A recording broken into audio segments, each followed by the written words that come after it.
अमरहिंद मंडळ आयोजित 19व्या वसंत व्याख्यानमालेतलं आजचं पुष्प गुंफण्यासाठी आपल्यासोबत आहेत सुप्रसिद्ध पत्रकार, वक्ता, लेखक माननीय अंबरीश मिश्र सर. अंबरीश मिश्र यांनी महात्मा गांधींचं वर्णन केलंय. काळाच्या चरख्यावर माणुसकीची वस्त्र विणणारा 20व्या शतकातला कवी, मुक्तीचा आकाश धरतीत पेलणारा अलौकिक महापुरुष, अशी अत्यंत लालित्यपूर्ण अशी शब्दकळा असलेला असा हा लेखक, वक्ता अंबरीश मिश्र आज आपल्याला लाभलेले आहे.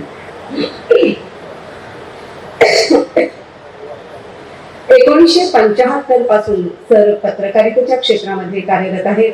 मौन, माणूस, सत्यकथा, अक्षर, दीपावली, ऋतुरंग अशा नामांकित दिवाळी अंकातून नियमितपणे लेखन करत असतात. 2012 पासून त्यांची 10 पुस्तकं प्रकाशित झालेली आहेत. शुभ्रता ही जीव घेणे अतिशय सुंदर पुस्तक व्यक्तिचित्रणात्मक आहे. गंगेमध्ये गगन वितळले, मी मगाशी जे उद्धृत केलं ते त्या पुस्तकातलं महात्मा गांधींवरचं पुस्तक आहे. सुंदर ती दुसरी दुनिया, दरवळे इथे सुवास, चौकात उधळले मोती, अशी अनेक पुस्तकं सरांची प्रसिद्ध झालेली आहेत आणि ही सगळी पुस्तकं गाजली आहेत. त्यांना रसिकांचा उदंड प्रतिसाद मिळालेला आहे. याशिवाय गुलजारजींच्या उर्दू कथांचा आणि गुलजारजींनी लिहिलेल्या मिर्झा गालिब यांच्या चरित्राचा मराठी अनुवाद हा अंबरीश मिश्र यांनी केलेला आहे. अलग हा त्यांचा कविता संग्रह. याशिवाय विजया मेहता यांच्या जिम्मा या आत्मचरित्र जे प्रकाशित झालं त्यामध्ये सहलेखक म्हणून अंबरीश मिश्र आणि शिवाय त्यांचं संपादन सहाय्य सुद्धा या ग्रंथासाठी होतं. तसंच बाईंच्या कलाकिर्दीचा आढावा घेणाऱ्या ग्रंथाचं संपादन सुद्धा अंबरीश मिश्र यांनी केलेलं आहे. आणि आगामी आकर्षण म्हणजे लता दिदींच्या गाण्यांवर आणि मुलाखतींवर आधारित असं सरांचं पुस्तक लवकरच येणार आहे आणि आम्ही सगळे त्याची आतुरतेने वाट पाहत आहोत. अंबरीश सर स्वतःचं वर्णन असं करतात की गेली 55 वर्ष मुंबईच्या सांस्कृतिक जीवनाची कीर्दकथा मी कल्चरल क्रॉनिकल लिहिणारा पत्रकार, लेखक म्हणजे अंबरीश मिश्र. त्यांना अनेकविध पुरस्कारांनी सन्मानित करण्यात आलेले आहे. त्यामध्ये महाराष्ट्र राज्य शासनाचे 2 पुरस्कार, महाराष्ट्र फाउंडेशनचा पुरस्कार, गोनी दांडेकर पुरस्कार, अनंत काणेकर पुरस्कार, शिवाय साने गुरुजी अनुवाद सुविधा केंद्राचा पुरस्कार आणि 2025 साली महाराष्ट्र शासनाचा उत्कृष्ट निवेदक पुरस्कार सुद्धा सरांना मिळालेला आहे.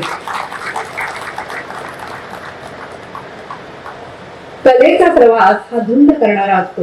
यश, कीर्ती, मान सन्मान ही या प्रवासातली रमणीय विश्राम स्थळ असतील, परंतु प्रतिभेचा धूप जाणणारे मनस्वी कलावंत जीवनार्थाचं मंथन करण्यातच मग्न असतात. शुभ्र काही जीव घेणे शोधत असतात आणि अंबरीश मिश्र सर सुद्धा त्यापैकीच एक आहेत.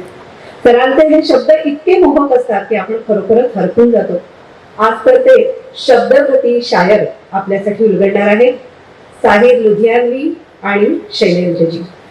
गेले 2-3 दिवस खरं तर आपण वारंवार जे गाणं ऐकतो आहोत, अभी ना जाओ छोडकर, आशा भोसले यांच्या संदर्भातली आपली भावना व्यक्त करणारं साहिर लुधियानवी यांचं हे गीत आणि स्वर आशाताईंचा. दुसरे शायर आहेत शैलेंद्र, ज्यांच्या गाण्यांच्या आठवणी आणि शब्द सौंदर्याचा दरवळ आपण अंबरीश मिश्र यांच्याकडून अनुभवणार आहोत. त्यामुळे आज सुहाना सफर होणार आहे हे निश्चित आहे. तर व्याख्यानाला सुरुवात करण्यापूर्वी मी आपल्या मंडळाच्या कार्यकारिणी सदस्य मधुरा पेडणेकर यांना विनंती करते की तिने पुष्पगुच्छ देऊन सरांचं स्वागत करावं.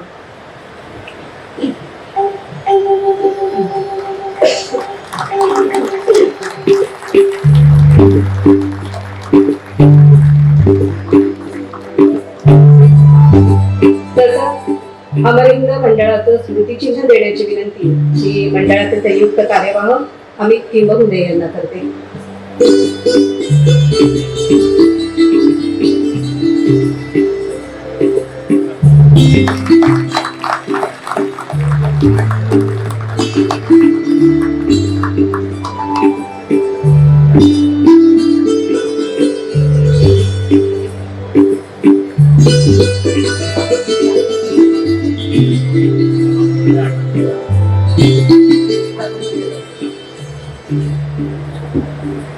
आता आपण सगळे उत्सुक आहोत ज्या व्याख्यानासाठी शब्दगती शायर साहिल लुधियानवी आणि शैलेंद्र यांच्या गीतांचं रसीद निरूपण. वक्ता आहेत माननीय अंबरीश मिश्र. मला अतिशय आनंद होतोय. मी अमर हिंद मंडळात पहिल्या प्रथम श्रोता म्हणून अनेकदा आले, वार्ताहर म्हणून श्रोता. आज मी इथं भाषणाला यायचं याचा मला अतिशय आनंद. मी आणि अमर हिंद मंडळाचे कार्यकर्ते आम्ही एकमेकांना आमच्या चुकामुक होत होती. मला कधी वेळ नसायचा कधी, तर ते आज झालं. तर चांगल्या लोकांनी चांगल्या लोकांसाठी चांगल्या लोकांद्वारा चालवण्यात आलेली संस्था असं मी अमर हिंद मंडळाचं वर्णन करेन. चांगली माणसं दुर्मिळ होत चाललेली आहेत, त्यामुळे चांगल्या संस्थाही दुर्मिळ होत चाललेली आहे. तर त्यात ही अजूनही गुटगुटीत दिसते. संस्था ती तशीच राहू अशी शुभेच्छा मी व्यक्त करतो. एक नागरिक म्हणून, एक रसिक म्हणून मला अमर हिंद मंडळाविषयी प्रेम आहे. पण आता मी सकाळी ते इन्व्हिटेशन निमंत्रण वाचत असताना मला एक असं लक्षात आलं की माझं कदाचित इतर एका वेगळ्या कारणासाठी सुद्धा माझं अमर हिंद मंडळावर निरतिशय प्रेम यापुढेही असायला पाहिजे. आणि ते कारण म्हणजे संस्थेची स्थापना 26 जानेवारी 1947 ची आहे आणि माझ्या मातोश्रींचा जन्म 26 जानेवारीचा आहे. त्यामुळे तुम्ही माझ्या आईच्या माहेरचे म्हणजे माझ्या आजोळचे लोक आहात असंही मी मानतो. आता 7:20 झाले. मी 2 कवींवर बोलणार आहे. मी मोहक लिहितो, मला माहित नाही, वाचकांनी ठरवायचं असतं. परंतु जेव्हा नेहा एखादं उतारा वाचते तेव्हा ते जास्त मोहक होतं हे मला आज लक्षात आलं. तर मी त्यांचे आभार मानतो. पण खरं म्हणजे मी सूचना नेहाना करायला पाहिजे होती की साहिलसाठी एक पूर्ण रात्र सकाळचा नाश्त्याचा खर्च अमर हिंद मंडळाकडे आणि शैलेंद्रसाठी एक पूर्ण रात्र आणि सकाळचा नाश्त्याचा खर्च अमर हिंद मंडळाकडे. पण आता आपल्या 2 तासात ते बसवायचे. तर मी बघतो कसं काय. विषय खूप मोठा आहे. आमच्या संगीताच्या भाषेत त्याला बडा खयाल असं म्हणतात. तर हे काय गजल दादा ठोबरी नाही, हा बडा खयाल आहे. तर मी शक्य तितकी माहिती, त्यांच्या प्रतिभेचा परामर्श, त्यांचं व्यक्ती कार्य आणि चरित्र, त्यांच्या संबंधी काही छान आठवणी असं मी काहीतरी लिहून आणले. थोडंसं वाचेन, थोडंसं तुमच्याशी गप्पा मारेन, मध्ये मध्ये आपण गाणी ऐकणार आहोत. असं ह्या कार्यक्रमाचं स्वरूप आहे. मध्यंतर नाहीये. अगोदर मी साहिल साहेबांविषयी बोलेन, नंतर मी शैलेंद्र साहेबांविषयी. मी खूप बोलायला तयार आहे, पण प्रश्न तुमचा आहे. जर तुम्ही कंटाळला तर तुम्ही सामूहिकपणे खोकायला लागा, मग मला कळेल की तुम्ही कंटाळलेले आहात. एखाद दुसरा जर खोकला तर माझी काही हरकत नाहीये. पण असं एक तुम्हाला मी हे करतोय की तुम्हाला एस्केप रूट देतोय की सगळे खोकायला लागलात की मी थांबेल.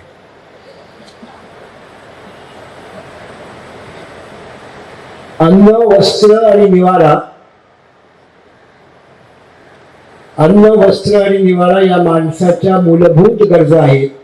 सगळ्या जगाला हा नियम लागू आहे. भारतातल्या लोकांची मात्र आणखीन एक मूलभूत गरज असते आणि ते म्हणजे हिंदी सिनेमाचं गाणं. गाण्यांची गरज भागत नाही तोवर भारतातल्या लोकांना मोक्ष मिळाल्याचा आनंद मिळत नाही. गहू, तांदूळ, साखर, डायडा वगैरे सीधा रेशनवर किंवा खुल्या बाजारात मिळतो. तसं हिंदी गाण्यांचं नाहीये. हिंदी सिनेमाची गाणी वाऱ्यावर मनहपूत हुंदडत असतात, नदीप्रमाणे नित्य वाहत असतात. या पाण्यात आपण डुंबत असतो आणि ती गाणी गुणगुणत अतिशय आनंदानं पल्ल्याडचा किनारा आपण गाठतो. तर आपण आणि सिनेमाचं गाणं असा हा आतड्याचा संबंध आहे. सिनेमा संगीताचं एक सुवर्णयुग होतं असं मी म्हणणार नाही. आज टेक्नॉलॉजीमुळे म्हणजे युट्यूबमुळे ते युग आपल्या दिवाणखान्यात आहे, आपल्या मोबाईलमध्ये आहे. पण ते सुवर्णयुग अत्यंत अविस्मरणीय असं होतं. त्या काळात गाणं सुरेख झालं, पण तेवढंच नाही तर गाण्याला अदब, शिस्त, रचना, शैली, आकृतीबंध आणि आकार आला. गाण्याला साहित्यिक मूल्य लाभलं आणि हे काम या दोघा शायरांनी अनेकांनी केलं. पण आपण ज्या 2 शायरांविषयी बोलतोय, खास करून साहित्य खूप मोठा माणूस, खूप थोर कवी आणि शायर मंडळींचा एक शानदार जुलूस त्या काळात चित्रसृष्टीत निघाला. कवींच्या या मांदियाळीत साहिल लुधियानवी आणि शैलेंद्र ही नावं शुक्र ताऱ्याप्रमाणे आजही चमचमत आहेत। या दोन कवींविषयी त्यांचे जीवन आणि कार्य, त्यांच्या प्रतिभेचा तेजाळ स्फोट कसा घडला, हा आज माझा विषय आहे। मध्ये मध्ये गाणी ऐकायची आहे, आपण शांत चित्ताने ऐकावं अशी विनंती आहे। मोबाईल सायलेंट मोडवर ठेवावे। दुसरं, गेल्या 20-25 वर्षाचा अनुभव जयराज साळगावकरचा आहे। अनेक जुने लोक म्हणायचे दिसत आहे। माझा अनुभव मी सांगतो, चुकत असेल तर मला आत्ताच सांगा की सर तुम्ही चुकताय म्हणून। मला गेले 10-15 वर्षात असं दिसतंय की समोर बसला प्रेक्षक हा समीक्षकाच्या थाटात बसतो। ते कृपया इथे करू नका, कृपया करू नका। मला संशोधकीय आणि समीक्षकीय लोकांविषयी इतका प्रचंड आदर आहे की इतक्या प्रचंड आदराच्या लोकांसमोर फार जात नाही, लांब लांब राहतो। आता जर मी तुम्हाला असं म्हटलं की मला भेंड्याची भाजी आवडते, तर तुम्ही प्रिमा फासी अंबरीश मिश्राला भेंड्याची भाजी आवडत नाही हे विधान माझं मान्य केलं पाहिजे। याला भेंड्याची भाजी का आवडत नाही, वांग्याशीचं का वैर आहे, वांग्याची शेती केली होती पण फायदा नाही झाला, इतकं तुम्ही जर असे गेलात तर मी पुढे जाईल, मैं तो आगे चल पडी पीछे जमाना रह गया असं तुमचं होईल आणि तुम्हाला वैफल्य येईल। म्हणून तुम्ही माझ्या शब्दांच्या मागोटी चालत चालत माझ्या बरोबर या। साहिल लुधियानवी, साहिल एखाद्या तुफानासारखे सिनेमाच्या वणव्यात घुसले आणि वादळासारखे सिनेमा सृष्टीवर आणि तुमच्या आणि माझ्या मनाच्या माळ गाण्यावर बरसले। त्यांचं ते गाणं आहे, तपते हुए जंगल पर जैसे, तपते हुए जंगल पर जैसे बरखा बरसे रुक रुक थम थम, रात भी है कुछ भीगी भीगी, चांद भी है कुछ मध्यम मध्यम। साहिल साहेबांनी गाण्याला आणि गीतकाराला प्रतिष्ठा मिळवून दिली। सिनेमाच्या गाण्याचा पूर्ण पॅटर्न त्यांनी बदलून टाकला आणि अगोदरच्या साच्याचा चक्काचूर करून टाकला। शैलेने तेच केलं, मजरूने तेच केलं, सगळ्यांनी केलं, पण साहिल हा कॅप्टन निघाला। याचं कारण साहिलचं व्यक्तिमत्व पुष्कळ दबंग आणि आक्रमक असं होतं, त्याविषयी मी पुढे बोलणार आहे। प्रासादिक शैली, सुरेख प्रतिमा, विलक्षण नादमयता आणि मुख्य म्हणजे आयुष्यावर मार्मिक आणि प्रत्येकाने भाष्य, बहुत वेळा तिरकस भाष्य ही त्यांच्या कवितेची आणि गीतांची वैशिष्ट्ये आहेत। आता आपण थोडीशी त्यांची माहिती घेऊ। पुस्तकं त्यांच्यावर आहेत, गुगलवर पण माहिती आहे, पण गुगल विषयी मी जरा साशंक असतो म्हणून मी माझ्या पुस्तकांचा आधार घेऊन ती जुनी पुस्तकं। लुधियानाचा जन्म पंजाबचे होते, 8 मार्च 1921चा जन्म, आणि लुधियानाच्या गव्हर्नमेंट कॉलेजमधून स्नातक झाले। मग ते भारताची फाळणी झालेली नसल्यामुळे ते लाहोरला गेले। लाहोर तेवढी पॅरिस होतं, साहित्य, कला, संगीत, नृत्य, अमृता प्रीतम पॅरिसच्या आणि लाहोरला, आणि अमृता शेरगिल पण लाहोरला। मोठमोठी मासिकं निघत होती, फिल्म इंडस्ट्रीचं केंद्र होतं। तिथं त्यांनी 2-3 साहित्यिक उर्दू पत्रिकांचं संपादन केलं आणि त्यांच्या वयाच्या 24व्या वर्षी त्यांचा पहिला कविता संग्रह, ज्याला उर्दू भाषेमध्ये दिवान म्हणतात, दीर्घ आहे, दिवान निघाला। तेव्हा त्यांचं वय 24 होतं आणि त्या कविता संग्रहाचं नाव होतं तलखिया, म्हणजे काहिली, जीवाची कासाविशी। नंतर फाळणी झाली तरी ते तिथंच राहिले। लाहोर सोडायला ओपी नय्यर तयार नव्हते, लाहोर सोडायला बी.आर. चोपडा तयार नव्हते, लाहोर सोडायला ओमप्रकाश, या तिघांशी मी बोललेलो। लाहोर, नय्यर साहेब लाहोरला लाहोर म्हणायचे, पंजाबीला लाहोर म्हणतात। लाहोर कौन छोड़ेगा अम्मू, क्या शहर था यार, अशी सगळेजण आठवण करायचे। पण साहिलच्या बाबतीत असं झालं की ते कम्युनिस्ट चळवळीत असल्यामुळे तिकडच्या सरकारने त्यांच्या अटकेचं वॉरंट काढलं आणि ते परत परत धापाटाकत दिल्लीला आले, तिथे जेमतेम राहिले आणि सारखं ते म्हणायचे, मला मुंबई, मुझे बॉम्बे जाना। आणि सिनेमा बघा, 1945 सिनेमाने काट टाकली आणि सिनेमा खूप मोठा व्यवसाय, एवढंच नव्हे तर कलेला वर्धिष्णू करणारा, कलेच्या सगळ्या शक्यता पडताळून आपल्याला पाहता येतील असं लेखक, कवी, संगीतकारांना वाटावं, इतकी विश्वसनीयता सिनेमा उद्योगात तेव्हा होती। लाहोरला काय, मुंबईला काय, पुण्याचं प्रभात काय, कलकत्त्याचं न्यू थिएटर्स काय, वासन दक्षिणेत, तर सिनेमाचा तो अत्यंत बहरीचा काळ होता। भरभराटीचा काळ होता. तर ते 8-10 महिने दिल्लीला राहिले आईला घेऊन आणि मग ते मुंबईला आले. मुंबईला त्यांचे 2 मित्र होते, त्यापैकी एक गीतकार प्रेम धवन, म्हणजे ए मेरे प्यारे वतन ए मेरे बिछडे चमन ज्यांनी लिहिलं गाणं ते नर्तक होते, कवी होते. मी भेटलोय त्यांना, अनेकदा भेटले. डॉक्टर प्रकाश जोशींच्या घरी त्या अनेकदा यायचे. तर त्यांनी मला साहित्यविषयी बरीचशी माहिती दिली. तर ते मुंबईला आले. आझादी की राह पर हा त्यांचा पहिला सिनेमा, साहित्यचा गीतकार म्हणून. नाही चालला. अनिल विश्वास म्युझिक डायरेक्टर, केवढा भाग्यवान साहित्य. पहिल्या सिनेमाला अनिल विश्वास म्हणजे संगीतकार म्हणून, पण सिनेमा नाही चालला. पण साहिल हत्ती होते.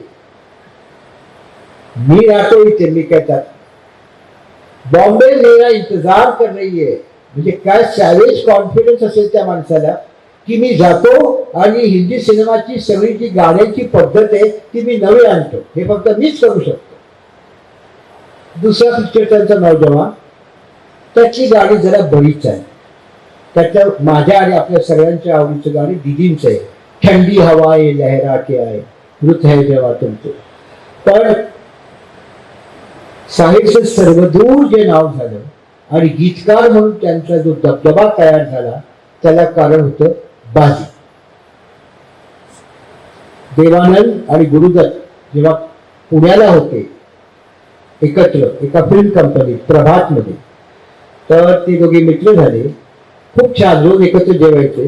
तेव्हा ते एकमेकांना म्हणाले, गुरुदत्त म्हणाला जर मी डायरेक्टर झालो तर मी तुला हिरो म्हणून काम देईन, आणि ते म्हणाले की जर मी हिरो झालो तर तुला डायरेक्टर म्हणून मी माझ्याकडे ठेवीन, माझा पहिला तो सिनेमा तू कर. त्याप्रमाणे बाजी नवकेतन तर्फे निघायचा, तर त्यांनी गुरुदत्तला डायरेक्शन दिलं, बर्मन दादाला म्युझिक दिलं. बर्मन दादांच्याकडे साहित्य खूप जमलं होतं नवजवाच्या वेळी, आणि मग त्यांनी बाजी सिनेमामध्ये त्यांना संगीत करायला, गाणी लिहायला बोलावलं.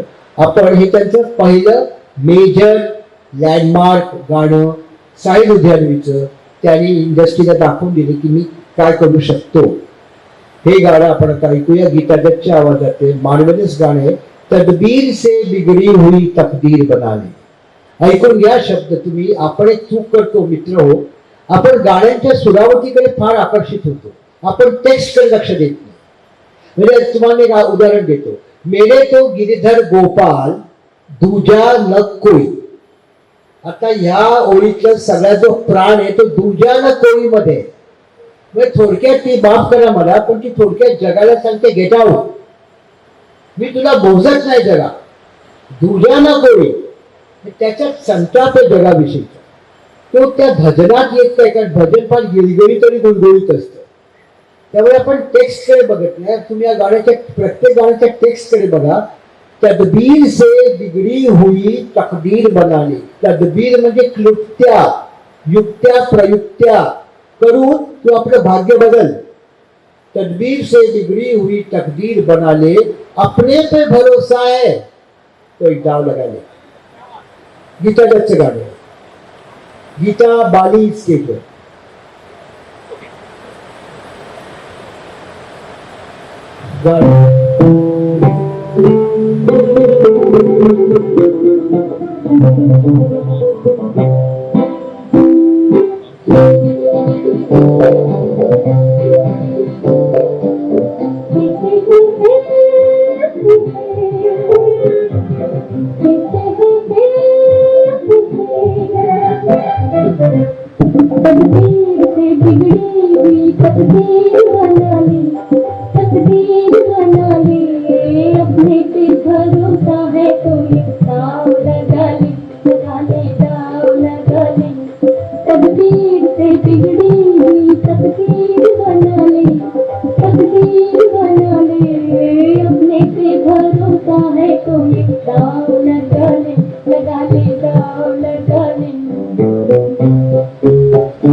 निगाहों से भला तू निगाहों से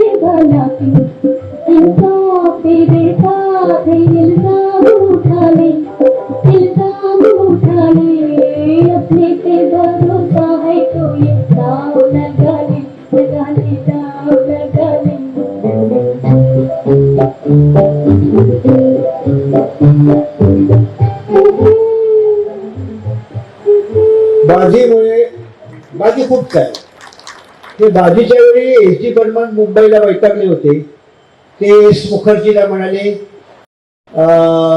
की मी नाही राहत मुंबईत सगळे व्यापारी लोक फार दिसतात म्हणजे स्टुडिओत आणि सगळं मुंबईचं वातावरण पण फार व्यापारी. बरे एस.डी. बर्मन आज इथे नाही येत त्यांना वेळ लागण्याची पाळी आली असती. हे त्यावेळी व्यापारी होते. आता आपण सगळेच व्यापारी झालो ना, त्यामुळे फारच वाईट परिस्थिती बर्मन दादांची झाली असती. तर त्यांना एस मुखर्जी काय म्हणाले की तुम्ही ते मशाल पिक्चर लागते थांबा, कदाचित तुमचं नाव जास्त होईल. ते झालं. ऊपर गगन विशाल या गाण्यामुळे हा खूप छान गाणे होते. मग ते म्हणजे आणखीन थांबा, बाजी लागला नाही चालला तर तुम्ही कलकत्त्याला कायमचे जा. बाजी लागला खूप चालला म्हणजे आता नका जाऊ मुंबई कलकत्त्याला परत. तुम्हाला 10 दिवस सुट्टीसाठी जातो हे मला एस मुखर्जी म्हणाले. तर ते गेले कलकत्त्याला आणि सकाळी बर्मन दादा फिरायला निघते आहेत कलकत्त्याच्या रस्त्यावर. तर कलकत्ता महापालिकेचे लोक पाण्याची लाईन टाकत होते पाईप आणि अपने पे भरोसा आहे तो दाव लगाले म्हणत होते. त्यांना आनंदाचा तुडुंब आनंद झाला की बायकोला शोधोशोधी की व्हायची देखावा खाणे काय झालं म्हणजे माझं गाणं म्हणतात मजूर लोक म्हणून ते परत मुंबईला. ही एक पहिली गोष्ट बाजीमुळे झाली. बाजीमुळे साहिर आणि एस.डी. बर्मन ही पार्टनरशिप पक्की झाली. आणि तिसरी गोष्ट, या पार्टनरशिपने एकूण माझ्या माहितीप्रमाणे 15 सिनेमे एकत्र केले साहिर साहेब आणि एस.डी. बर्मन. कंप्लीट त्यांचं म्हणजे बघा ते सगळे अधिक नौकेतनचे म्हणजे नौजवान, टॅक्सी ड्रायव्हर, मुनीमजी, फंतोष, जाल, देवदास, बिमल रॉयचा, हाऊस नंबर 44 आणि सजामध्ये फार सुंदर गाणं आहे. कदाचित मी जर गुणगुणलो तर तुमच्या भावना दुखावल्या नाही तशी मला खात्री आहे. तुम जाने किसी जहां खो सगळ्या तुम जाने किस जहां गए हम दुनिया में तन्हा हो गए. तुम जाने किस जहां या सगळ्या काळात त्यांना येतं मला कल्पना येते. तर आता मुद्दा असा आहे की साहिर एस.डी. ही पार्टनरशिप, अशा पार्टनरशिप याला आपण ज्याला युती म्हणतो. आता राजकारणाच्या युती सत्तेसाठी असते, ती चिरंतन नसते. सत्ता म्हणत काय त्या दुसरीकडे गेले असं आपण गेली 4 वर्ष बघतोय काय काय चाललंय. कलेमध्ये पार्टनरशिप वेगळी असते. त्याच्यात या मनाचं त्या मनात टाकायचं असतं, त्या मनाचं या मनात येत असतं. कामाची लय, कामाची पद्धत अनुकूल असते. मूळ एकत्र काम करायचा त्यांचा जमतो. तर अशा पार्टनरशिप सगळ्यांच्याच होतात. तर ते साहिरचं आणि यांचं झालं. साहिरच्या गाण्यामध्ये 2-3 गोष्टी मला प्रकर्षाने दिसतात. त्यापैकी एक विलक्षण प्रेमाची विलक्षण सुंदर मनोज्ञ आणि मनमोहक अशी अनेक छटा ते त्यांच्या गाण्यातून तुम्हाला त्याचा मी उल्लेख करीनच. आणि दुसरं विद्रोह, प्रचंड विद्रोह आहे, व्यवस्थेविरुद्ध विद्रोह आहे. मनुष्य जसा अन्यायी जुलमी वागतो एकमेकांच्याकडे त्याचा त्याला संताप येतो आणि त्यांचा संताप त्यांना अनावर होतो आणि तो उद्रेक केल्यासारखा तो संताप. त्यामुळे एका बाजूला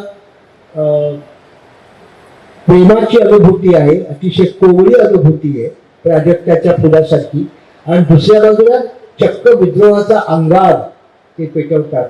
हे त्यांची मला एक विशेषता वाटते. आता त्याच्यात प्यासा कुठे बसायचा, तर प्यासा हे साहिरचा जो कविता संग्रह होता दिवान तलखिया, तो गुरुदत्तने वाचला होता आणि त्याला ते लक्षात राहील. कवीवर सिनेमा केला पाहिजे. बहुधा माझ्या समजुतीप्रमाणे कवीच्या आयुष्यावरचा पहिला इतका उत्तम सिनेमा हा प्यासाच होता असं मला वाटते. विद्यापतीवर सिनेमा आहे, विद्यापती संत कवी होते, पण त्याच्यातला संत भाग जास्त होता. इथे विद्रोहाचा भाग जास्त होता. जला दो जला दो जला दो ये दुनिया अगर मिल भी जाए तो क्या है. तर त्याला ते एका बाजूला त्यांनी एक हंगेरियन कथा वाचली होती ती, आणि दुसऱ्या बाजूला कलखियामधून जे याचं चित्र उभं राहिलं, समाज काळ आणि कला असं त्रैराशिक कवी म्हणतो. वर्ड्सवर्थने काय म्हटलंय, poets are the unacknowledged legislators of the world. Lok Sabha विधानसभेतली माणसं कायदा करतात, परंतु ज्या चिरंतन मूल्यांवर आणि कायद्यावर जग चालतं तो कायदा कवी करतो. आता ही भूमिका जर कवी घेतो आहे, तो प्यासातला विजय ती भूमिका घेऊन उभा आहे, तिथं गुरुदत्तला एकदम असं वाटलं की हे बरोबर आहे. आणि तो जो विजय आहे तो बराचसा साहिर सारखा दिसतो. त्या विजय नावाच्या कवीवर रुपेरी पडद्यावर आपण बघतो साहिरचा प्रभाव आहे. आणि पुन्हा साहिरचं अमृता प्रीतमशी जे काय प्रेम प्रकरण होतं त्याचा विस्फोट झाला, तेही गुरुदत्तला माहित होतं. तर तेच वैदालेमांची कॅरेक्टर तिच्या आली तशी. आता त्या तिचं चरित्र आणि हे वेगळं आहे, तिची वाटचाल वैदालेमांच्या व्यक्तिरेखेची वाटचाल वेगळी आहे. पण प्रेमभंग, जाने वो कैसे लोग थे जिनके प्यार को प्यार मिला, जाने वो कैसे लोग थे जिनके प्यार को प्यार मिला इज विंटाज साहित्य.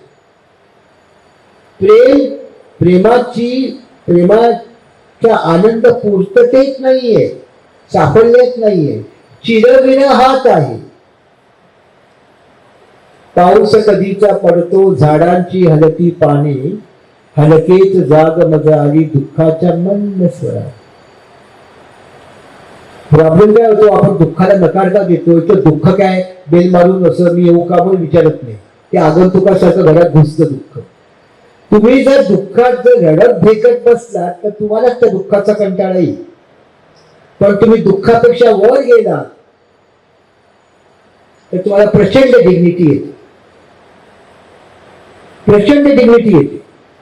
तर ती डिग्निटी साहित्य हे दुःख तुम्हाला मी सांगणार आहे. आता प्रचंड दुःख आहे त्याला, तो अतिशय डिग्निफाईड झाला. आणि ह्या सगळ्याचं त्याचं जे रसायन होतं ते प्यासामध्ये त्याने मांडलं. आता प्यासा हा कचकड्याच्या पडद्यावरचं महाकाव्य आहे, प्राजक्ताच्या फुलावरचा पडलेला अश्रुबिंदू आहे, असं उत्तम त्याचं वर्णन सगळ्यांनी केलंय. अतिशय चांगलं आहे. आणि प्यासाची कथा सुवर्णाक्षरातच प्रत्येक जण लिहितील. आणि त्यावेळी काळ्या शाईत एक फुटनोट खाली येईल की प्यासानंतर साहिर लुधियानवी आणि S.D. बर्मन यांची जोडी फुटली. तो त्यांचा शेवटचा सिनेमा. त्याला कारण काय, तर याला कारण साहिर लुधियान, आणि त्याचं कारण काय ते मी नंतर सांगणार आहे. पण साहिर लुधियान सगळीकडे सांगत फिरले की प्यासा की जो सफलता है वो बर्मन दादा की वजह से नहीं है, मेरे गानों की वजह से. हे बर्मनला सहन होणं अशक्य होतं. याचं कारण आहे की सिनेमा ही सांघिक कला आहे. त्यात कोणा एका माणसानं संपूर्ण त्याच्या पदरात सगळं दान टाकायचं तसं होत नाही सिनेमात.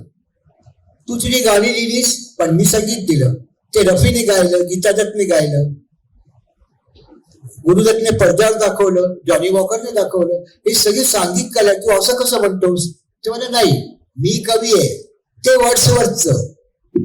मी जगाचे चिरंतन मूल्यांचे मी कायदे करतो. अशा प्रकारची कोणतीच मारामारी सध्या सिनेमात होत नाही. कारण सिनेमात काव्य पण नाही, सिनेमा पण नाही. फक्त 600 कोटी धंदा केला, 1200 कोटी धंदा केला, आपण ते बातम्या वाचत असतो. मला धन्य वाटते की या नव्या लोकांनी एकदा तरी मागे बघावं की आपले पूर्वसुरी कोण होते. हो, सिंह मागे बघतो ना, एकदा मागे बघून बघा गुरुदत्त काय होता, साहिर काय होता. प्यासा हा लँडमार्क सिनेमा आहे. आणि त्यामुळे आता पण प्यासाचं अतिशय वेगळं गाणं, ज्याच्यामुळे तुम्हाला साहिरच्या प्रतिभेचा एक वेगळाच पैलू तुमच्या लक्षात येईल, ते गाण्यात आपण ऐकूया.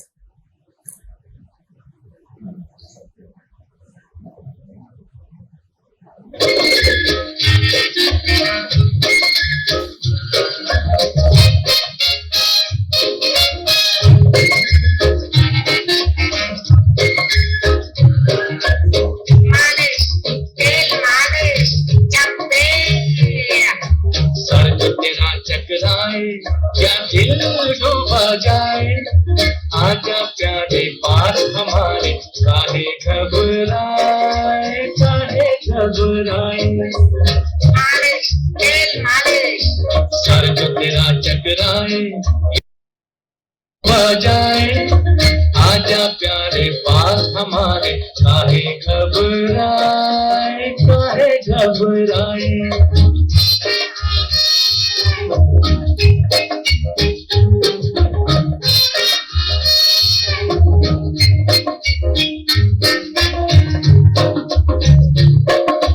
तेल मेरा है मुस्की, गंज रहे ना खुशकी, जिसके सर पर हाथ फिरा दूं चमके किस्मत उसकी।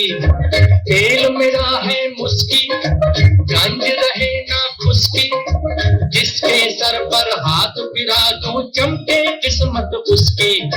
सुन सुन सुन अरे बेटा सुन, इस चंपी में बड़े बड़े गुण। सुन सुन सुन अरे बेटा सुन, इस चंपी में बड़े बड़े गुण।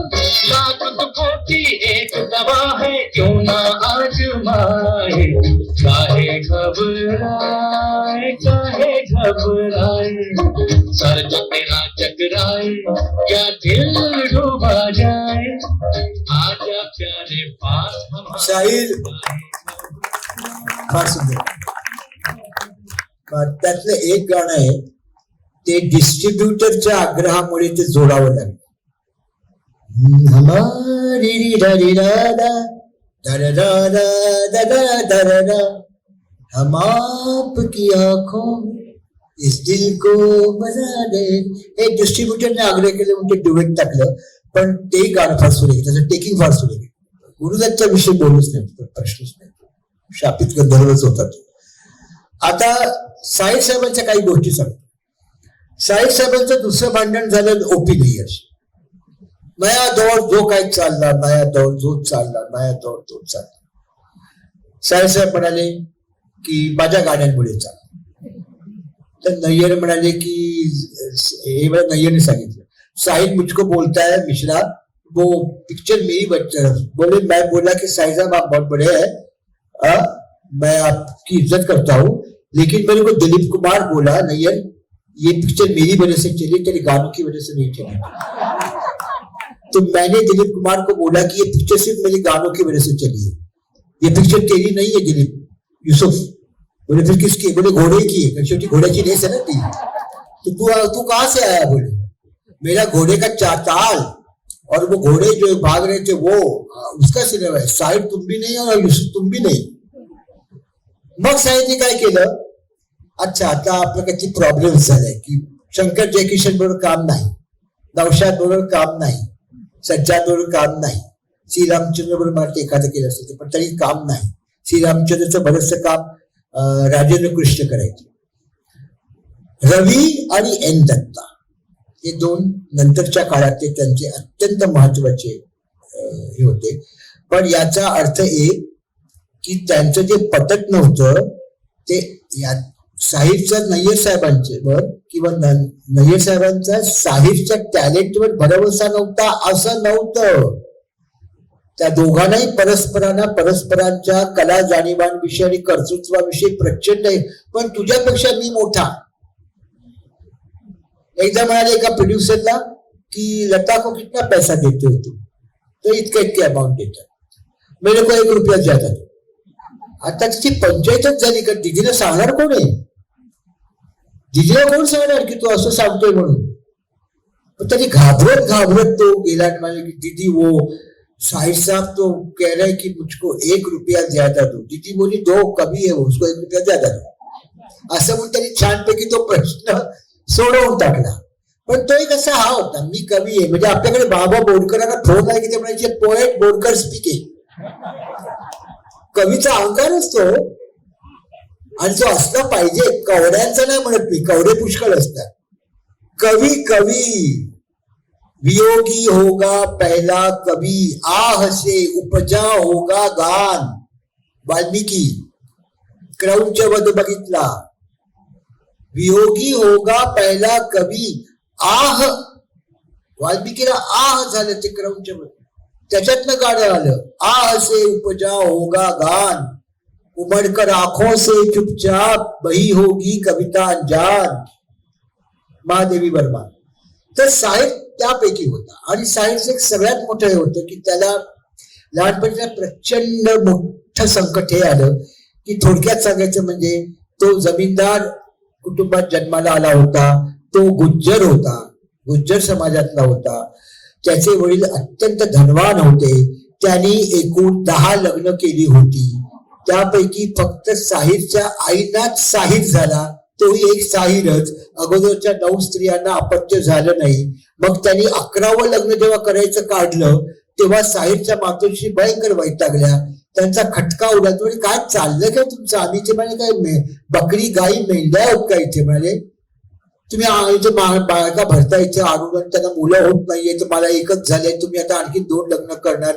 तर त्या फार शिकलेल्या नव्हत्या, पण त्या धैर्यशील साहिरच्या आई होत्या. त्या कोर्टात गेलेल्या होत्या. जज ब्रिटिश होता, पण कायदा कोणी असो तो म्हणाल की नाही हे चालणार नाही 10 लग्न वगैरे, हे तुम्ही तुमचं बदला आता काहीतरी. आणि बाई तुम्हाला काय हवंय? तर मला घटस्फोट हवाय. घटस्फोट द्या. मुलगा 7 वर्षाचा आहे, मुलगा आईकडे राहील. बाहेर आल्यावर साहिरचे वडील साहिरच्या आईला म्हणतात की तू कुठे पळशील?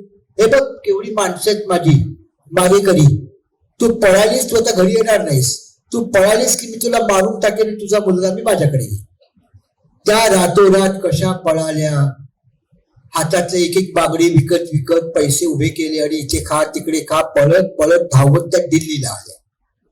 हे त्याच्या मनाला पडलेली जी भेग होती ती जखम कधीच भरून आली नाही. ती सतत भळभळ भळभळ भळभळ वाहत राहिली.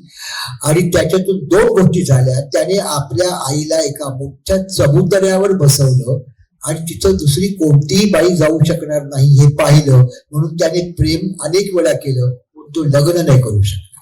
कारण त्याने असा काहीतरी गैरसमज करून घेतला की जर लग्न केलं तर चबुतऱ्यावरनं आईला खाली काढावं लागेल आणि त्या चबुतऱ्यावर बायको बसेल, ते मला चालणार नाही. परम मातृभक्त होता. जावेद अख्तरांनी एकदा असं सांगितलं की तो इतका मातृभक्त होता की घरात सगळे मित्र बसले, कोणतरी येऊन सांगतो अरे साहिर साहब नई दुनिया में रिसाला म्हणजे वर्तमानपत्र, नई दुनिया रिसाले में आप पे लिख कर आया देखो. म्हणजे वाचायचे. अच्छा मेरे बारे में ये लिख कर आया. मग आतल्या खोलीत जायचे. अम्मा तेव्हा त्यांचं वय 50 होतं, खूप नाव झालं होतं. देखो रिसाले में मेरे बारे में ऐसा लिखा है. मग वाचून दाखवायचं. मग त्यांची आई म्हणायच्या मला माहित होतं माझा मुलगा चांगलाच निघणार आहे म्हणून. मग बाहेर यायचे. मेरी माँ बोलती है उसको मालूम था की मैं अच्छा. इतक्या प्रकारचा आईविषयीचा स्नेहभाव आणि भाबडीपणा. आणि त्या आईला इतका त्रास झाला. माझ्या वडिलांनी तिला अशा प्रकारे वागवलं. हे बघा, लेखक, कवी, कलावंत, चित्रकार, नर्तक, नाटककार, गायक नाही, गायकाचं विश्व खूप वेगळं असतं. हे सगळे आत्मचरित्र परत सगळं सांगत असतात. पात्रांची नावं बदलतात, पण ते सगळं आत्मचरित्र असतं. तर साहिरने म्हटलंय दुनिया ने हवादिस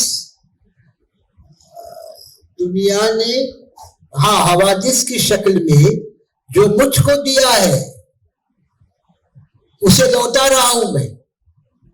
मला जे हादसे मिळाले, धक्के, तेच मी तुम्हाला परत करतोय कवितेच्या रूपात.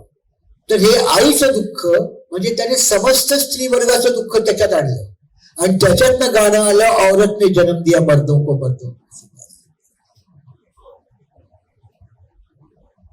स्त्री विषयक त्याचा विचार विमर्श, स्त्री विषयक त्याच्या भावना अतिशय तीव्र आणि संवेदनशील होत्या. बरं असं पण नाही हा की फक्त ते स्त्रीचं दुःख, स्त्री आरडाओरडा करते असं नव्हतं. त्याने अभिसारिकेचं सुद्धा गाणं लिहिलंय. जाने क्या तूने कही, जाने क्या मैंने सुनी, बात कुछ बन ही गई. काय ते गाणं? It's a seduction song. ती सारखी मागे बघते गुरुदत्तकडे. जाने क्या तूने कही, जाने क्या मैंने. सेडक्शन सॉन्ग आहे हो. ती सेड्यूस करते त्याला. हे पण त्यांनी गाणं लिहिलंय. स्त्रीची त्यांनी मानिनी, रूपगर्विता, अभिसारिका, आरोहिणी, प्रौढा विप्रलंबा, प्रमदा, रोहिणी अशी सगळी रूपं तुम्हाला त्याच्या गाण्यात दिसतील. आणि त्याने हे केलंय की प्रेमात साफल्य नाही काय मिळालं, असफल प्रेमाचं अनेकदा लिहित होतो. चलो एक बार फिर से अजनबी बन जाए. माझ्या समजुतीप्रमाणे स्त्री आणि पुरुष यांच्यात जेव्हा बिघाड उत्पन्न होतो तर त्याच्याकडे कसं बघायचं, त्याचं विलक्षण डिग्निफाईड दोघांची प्रतिष्ठा कायम ठेवून तो संबंध कसा मिटवायचा याचा वस्तुपाठ म्हणजे हे गाणे चलो एक बार फिर से अजनबी बन जाए.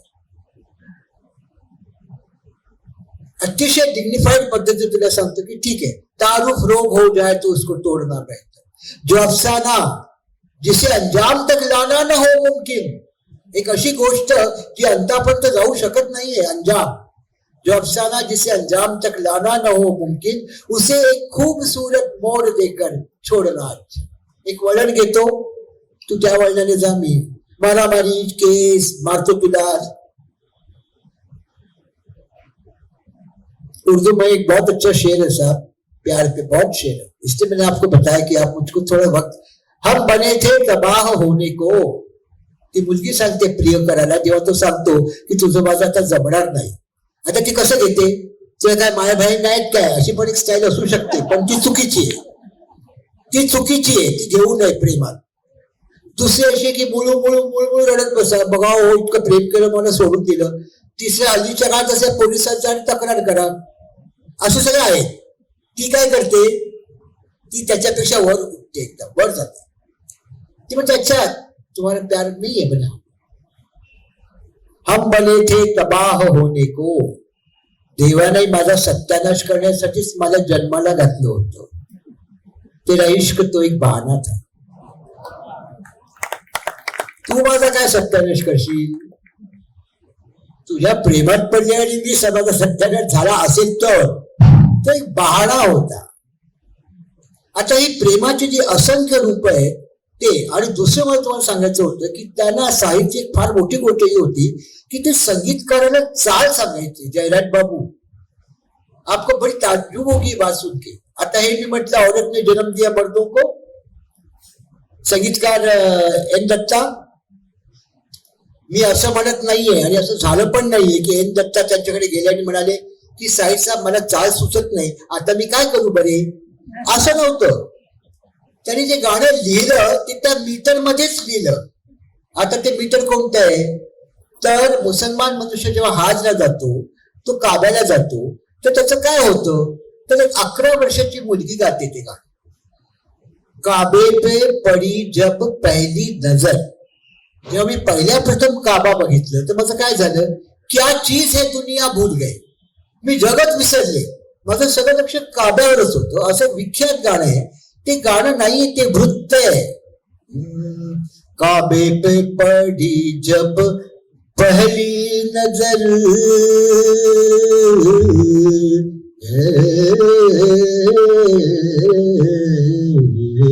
काबे पे पड़ी जब पहली नजर, क्या चीज है दुनिया भूल गए. काबे पे पड़ी जब औरत ने जन्म दिया मर्दों को, मर्दों ने. हे वृत्त आहे. आणि असे ते वृत्त द्यायचे. तंग आ चुके हैं हम, कश्मकश जिंदगी से हम, हे जे गाणं आहे फिर सुबह होगी, ते वृत्त आहे. आणखीन एक त्यांना अशी वृत्त पाठ होती. आणि त्यावेळेस सगळं मजू सुलतानपुरी बसल्यावर ते 10-12 वृत्त सांगायचे. वो गाना है ना, वो हाँ वो छंद है, वो बहर है. बहर म्हणतात वृत्ताला उर्दू मध्ये, वो बहर है. आता एक गाणं आहे त्यांचं, ते गाणं शीख लोक शबद मध्ये आहे आणि ते शीख लोक म्हणतात. जैसे सुपना रैन का वैसे सब संसार. जसं रात्रीचं स्वप्न आहे तसं हे जग आहे. काय याला काय अर्थ नाहीये, ते स्वप्न आहे. जैसे सुपना रहता है वैसे सब संसार. है जैसे सुपना रैन का वैसे सब संसार, जैसे सुपना रैन का वैसे सब संसार, जैसे मिलती है जिंदगी में मोहब्बत कभी कभी, होती है दिलवरों की इनायत कभी कभी. वृत्त तसंच्या तसं. म्हणून मला तर रवि साहेब म्हणाले कि साहिब साहब बहुत बहुत अच्छे थे. मैंने कहा कि अरे वो ट्यून भी लेकर आते थे ना, तो हमारा काम आसान होता था. वो ट्यून भी हमको सजेस्ट करते थे कि ये गाना ऐसा करो वैसा करो. आता मला हे म्हणायचंय की त्यांच्या स्त्री विषयक जाणीवांविषयी मी बोललो. संसार से भागे फिरते हो भगवान को तुम क्या पाओ. फार सुंदर आहे. चित्रलेखामध्ये ती जी बाई आहे ती राजनर्तिका आहे, म्हणजे ती गणिका आहे, आणि तो राजा आहे प्रदीप कुमार, मीना कुमारी गणिका आहे, आणि हा महंत आहे अशोक कुमार. आणि तो म्हणतो हे काय तू भोगविलासी स्त्री, कारण तो महंत आहे, आणि काय राजाला तू मोहात पाडलेस तुझ्या, आणि तू दारू पितेस, नृत्य करतेस, हे काय, हे बरोबर नाहीये. तू त्याग समर्पण बघितलं पाहिजे. तेव्हा ती म्हणते संसार से भागे फिरते हो. असं आहे ते गाणं, असं आहे ते. चालीच्या बाहेर या तुम्ही. संसार से भागे फिरते हो भगवान को तुम क्या पाओगे. असं आहे ते गाणं. म्हणजे सारख्याच बघा तुम्ही. ये पाप है क्या, ये पुण्य है क्या, रीतों पर धर्म की मोहरे है. धर्म सांगतो त्याप्रमाणे रीतिरिवाज नक्की होतात. अपमान रचयिता का होगा, रचना को अगर ठुकराओगे. ही दारू देवाने निर्माण केली, पीती. हे उत्तम मांस दे, हे खा, हे उत्तम दागिने घाल, पण याच्यात फसू नकोस. मुद्दा त्याची सांगतेय. सगळं कर तू. हे काय चाललंय भगवे वस्त्र बिस्त्र काय चाललंय, काय केस कापले, काय चाललंय तुझे, बरोबर नाही.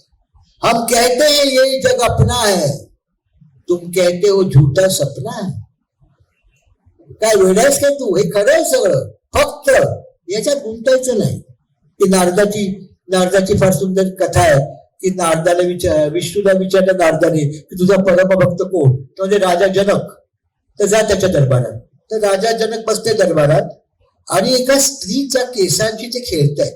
यौवन संपन्न स्त्रीच्या बटांशी ते खेळतायत.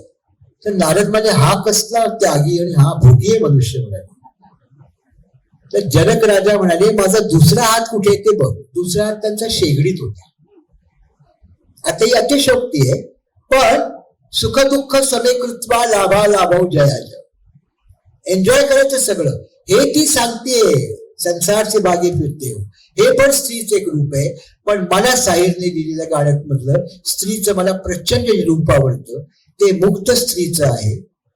मुक्तीचा अनुभव ज्या स्त्रीला आलेला आहे आणि तो ती अनुभव आपल्या प्रियकराबरोबर शेअर करू इच्छिते. ही अतिशय चांगली सिच्युएशन आहे. त्या गाण्याला एक स्विंगिंग झोपाळ्याचा रिदम आहे. ते गाणे दिदी मावशी लता मंगेशकरने म्हटलंय. फैली हुई है सपनों की बाहें आजा चल दे कहीं. Film house number 44. आणि हे गाणं पडद्यावर कल्पना कार्तिक म्हणते.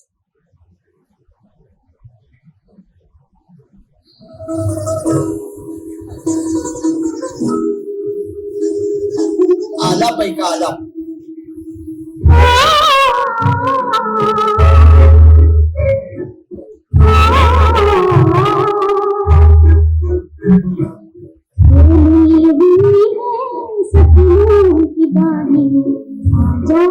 चल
छुप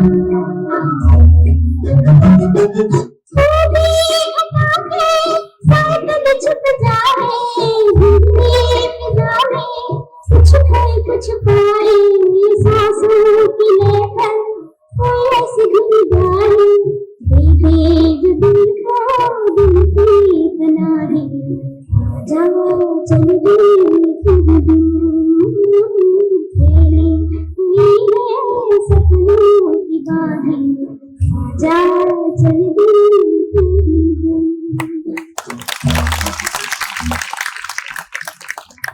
फैली हुई है सपनों की बाहें. ही इमेज बघा तुम्ही.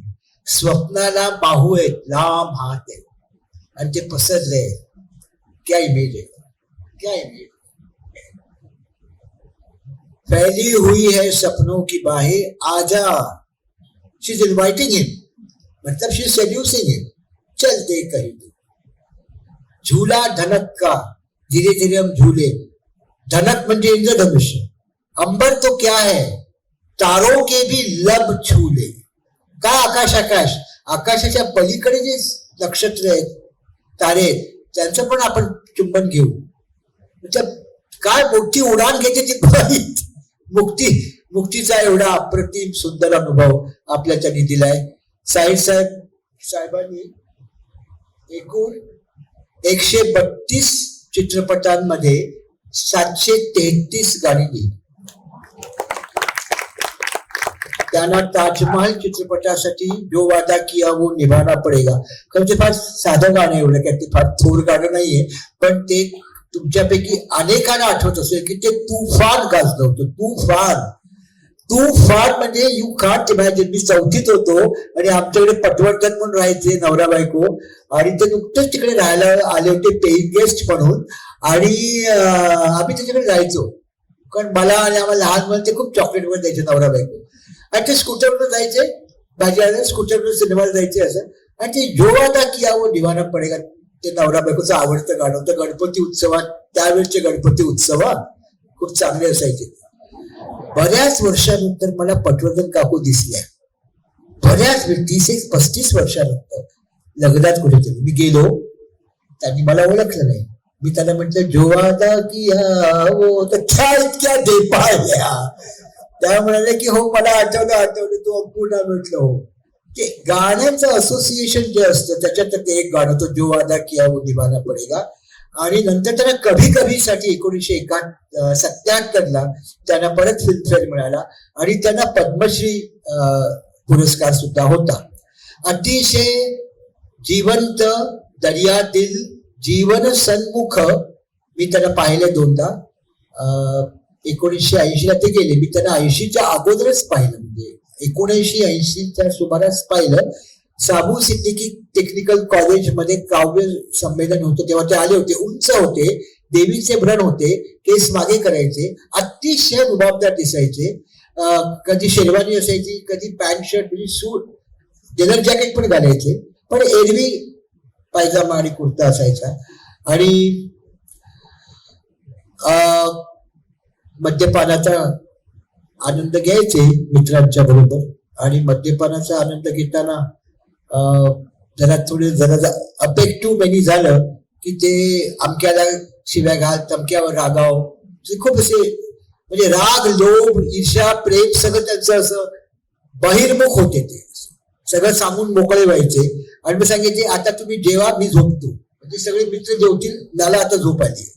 असं ते मस्त होते. पत्ते खूप खेळायचे, त्यांना पत्ते खायला आवडायचं. आणि त्यांचं पहिलं गाणं आपण हे आता आपण सेशन संपवतोय, तर त्यांचं पहिलं गाणं सुरू करतो अपने पे भरोसा आहे तो दाव लगाले, पाणतात तुझं, हो ना. आता डॉक्टर शर्मा, डॉक्टर कपूर, जुहूचे डॉक्टर कपूर हे समस्त हिंदी सिनेमावाल्यांचे त्या काळातले डॉक्टर होते. तर डॉक्टर कपूर कडे सतत पत्ते, कॅरम, डॉक्टर कपूर आजारी पडले. 1.5 महिना कोणी भेटायचं नाही वगैरे, हार्ट ट्रबल. मग ते बरे झाले. हे डॉक्टर कपूरला खूप मानायचे. कपूर क्या हो गया तुझसे, क्या what is wrong with you. बोले वो ऐसा है. मैं कब आऊं, बोले इतवार को आओ. ताश खेलेंगे. ते आणि रामानंद सागर नावाचे निर्माता दिग्दर्शक होते, ते दोघे म्हणजे साहिर साहेब आणि रामानंद सागर हे डॉक्टर कपूरच्या घरी गेले. निकालो पेग निकालो पत्ते निकालो. ज्या माणसाने अपने पे भरोसा आहे तो दाव लगाले, बॉम्बे मेला इंतजार करणे, ते पान टाकलं त्यांनी की मी आता गीतकार.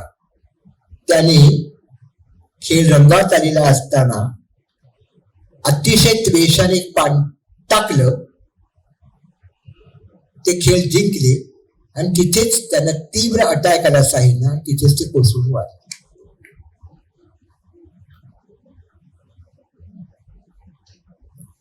ते गेले त्याच्या 5 वर्ष अगोदर त्यांच्या मातोश्री गेल्या होत्या. त्या 5 वर्षात त्यांना खूपच एकटेपण आलं आणि त्याच्यात 20 वर्षानंतर मला एकदा यश चोप्राचे भाऊ होते, बी आर चोप्राचे, धरम चोप्रा, ते सिनेमॅटोग्राफर होते. ते एका पार्टीत मला भेटले. ते म्हणाले तुला माहित आहे का? म्हटलं काय झालं? तू घरी ये म्हणाले. म्हटलं काय? बी आर चोप्राला साहिल खूप आवडायचं. जवळजवळ ते बी आर चोप्रा, यश चोप्रा आणि धरम चोप्रा हे त्यांचे भक्त होते. पाय दाबून ते केस तेलला वगैरे इतकं. तर म्हणे साहिलच्या घराचं काय झालं बघितलंस का तू? मी म्हटलं नाही. त्यांना कोणीच नाही ना, लग्न नाही, मूलबाळ नाही, बहीण नाही, कोणीच नाही. तर एकदा घरी ये म्हणाले.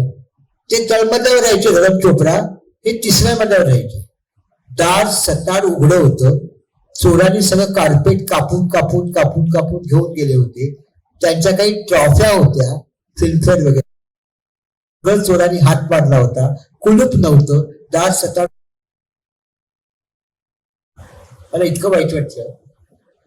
मैंने कहा ये हुआ कब? बोले क्या मालूम. बोले हम लोग थे नहीं, बिल्डिंग में ज्यादा लोग है नहीं, मैं और मेरी पत्नी बाहर गए थे.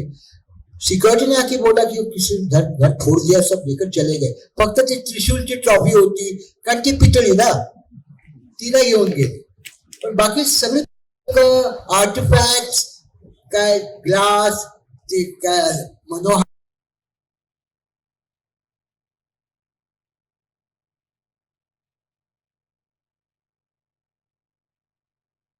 नाहीये. पण तुम्हाला सांगतो ते गाणं, ते म्हणजे बस्ती बस्ती पर्वत पर्वत गाता जाए बंजारा, असं साहिल जगला. त्याच्या स्मृतीला मी अभिवादन करतो आणि मी 2 मिनिटं ब्रेक घेतो आणि परत येतो. आपण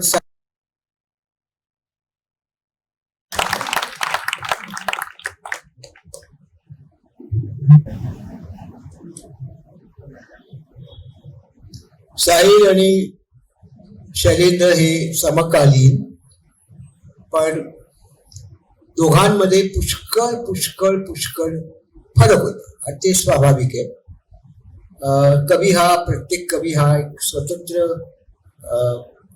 ग्रह असतो, तो नक्षत्र असतो. ते आपापलं स्थान घेऊन ते अत्यंत डिग्निटीने उभे असतात, एकमेकांचे मित्र असतात. त्यांचा विचार व्यूह, त्यांच्या जीवननिष्ठा, त्यांच्या कवितेचा आशय, शैली, घाट हे सगळं वेगळं असतं.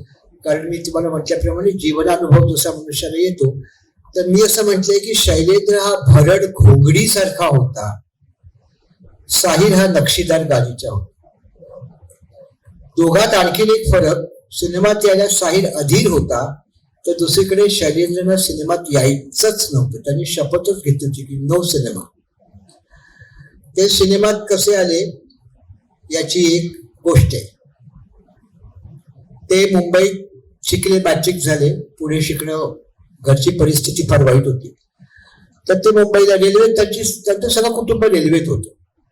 तर वडील म्हणाले रेल्वेचा मॅट्रिक झालेस तुला, काय ते शिकून घे तंत्र वगैरे, काय ते तांत्रिक गोष्टी पण शिकले ते. आणि त्यांना नोकरी मिळाली. 2-3 महिन्यात त्यांना मुंबईला पाठवलं. म्हणजे मुंबईत माटुंग्याला तुम्ही उतरलात, माटुंगा स्टेशनला, तर तुमचा ब्रिज लागतो मोठ्याच्या मोठ्या, आणि खाली सगळी ते त्याचे कारखाने आहेत, त्या कारखान्यात ते काम करायचं. आणि ते कविता लिहित होते शाळेत असतानापासून. आणि त्या कवितांमध्ये एक सामाजिक तीव्र अशी जाणीव होती, सोशल कॉन्शियसनेस होता त्यांना. आणि कामगार, संघर्ष करणारे लोक, शोषित वंचित यांची बाजू घेणारा असा. संध्याकाळ झाली की ते कामावर घरी यायचे, परळला राहायचे एका चाळीत. आणि मग ते मित्रांच्यावर जायचे. त्यांचे मित्र हे सगळे म्हणजे साहेब सुद्धा, कारण हे सगळे डावे होते, कम्युनिस्ट होते. साम्यवादी चळवळ तर खूप जोरात होती बरं का. समाजवादी चळवळ म्हणजे लोहिया, तुमचे मधुलिमये आणि जयप्रकाश नारायण, ही चळवळ अतिशय बुलंद होती त्या काळात. आणि दुसरे कम्युनिस्ट होते. तर हे कम्युनिस्ट मंडळींच्यात, साम्यवादी मंडळींच्यात त्यांची उठबस होती. त्यांच्या कार्यक्रमात जायचे, कविता वाचायचे. तर एकदा रंगभवनला काव्यवाचन होते आणि त्यांनी जलता हुआ पंजाब, तेव्हा पंजाब पेटत होतं ना, होरपळून निघालं होतं, जातीय दंगली वगैरे सुरू होत्या. तर खचाखच भरलेलं सभागार आणि कविता वगैरे झालं, ते जायला निघाले. तर एक 28 वर्षाचा शिरशिरीत गोरापान, निळ्या डोळ्याचा लाल लाल तांबूस असा राजस दिसणारा एक मुलगा आला आणि म्हणाला की मी एक सिनेमा काढलाय आणि माझा दुसरा सिनेमा आता सुरू होईल, तर तुम्ही माझ्या सिनेमासाठी गाणी लिहाल का? त्याच्यामुळे जे सिनेमा हे भांडवलशाही लोकांचं आहे आणि ते सगळं खोटी खोटी स्वप्न दाखवतात, लोकांना काळोखात बसवतात आणि खोटी स्वप्न दाखवतात. मी सिनेमात लिहिणार नाही. तर ते मला ठीक आहे, हे माझं कार्ड ठेवा, माझं फेमस महालक्ष्मी फेमसला माझं ऑफिस आहे, जर गरज लागली तर तुम्ही माझ्याकडे या. आता गरज लागली शैलेंद्रला, कारण लग्न झालं होतं आणि वर्षभरातच नवा पाहुणा येणार अशी चाहूल लागली होती. तर बायको म्हणे आता मी माहेरी जाते, माहेरी जायला पैसे हवे होते. तर त्यांचे कार्ड काढलं, त्या मुलाकडे गेले. 28 वर्षाचा मुलगा होता, ही लहानच होते. म्हणाले मी आलोय, मला जरा गरज आहे. ते म्हणे काय? तर म्हणजे असंच आहे, घरी अशी अडचण आहे. किती हवे? म्हणे 500 रुपये. 2 महिने देतो. 2 महिन्यांनी ते गेले आणि त्यांनी व्यवस्थित चोख रीतसरपणे पाकिटात घालून त्यांना सांगितलं की हे तुमचे 500 रुपये परत. ते म्हणे मी काय याचे सावकार आहे का? म्हणे मी व्याजी पैसा लावतो काय? तुम्ही 500 रुपये ठेवा तुमच्याकडे, तुमचे पैसे परत कसे करू? माझ्या सिनेमासाठी 2 गाणी लिहा. तर म्हणे आता पेच आला. नाही असं नाही, मी पैसे नाही घेणार, मला गाणी हवी, चला माझ्याबरोबर. आणि ते स्टुडिओत घेऊन गेले. त्यांना स्टुडिओ झाला होता, होत होता, पण ऑफिसमध्ये बसून त्यांना सिच्युएशन सांगितली, संगीतकारांशी ओळख करून दिली आणि त्यांनी 2 गाणी लिहिली.